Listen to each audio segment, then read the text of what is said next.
When I left home for university in Westbrook, my parents told me not to bother calling them again.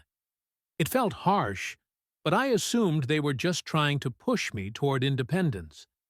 When I came back for the winter holidays, their behavior was cold and distant.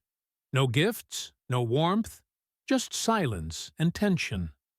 After my first academic year ended, I tried to reconnect, only to hear that dreaded "number no longer in service" message.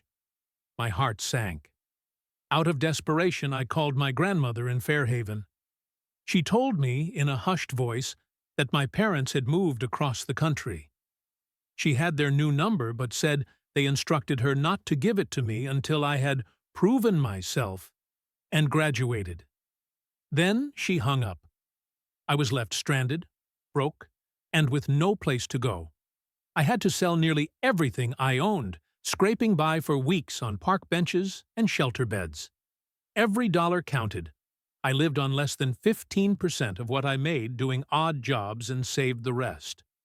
It took me nearly 3 decades of hard work, sweat, and survival to climb out. Eventually, I became executive director of a mid-sized tech firm in Northbridge. It wasn't easy, but I made it. I made myself.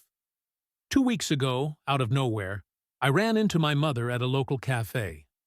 I stayed composed. She invited me to dinner to catch up. I went, not for the meal, but for the truth. At dinner, my father explained they had cut me off because I had chosen to follow software development instead of pursuing accounting, which he considered a real career.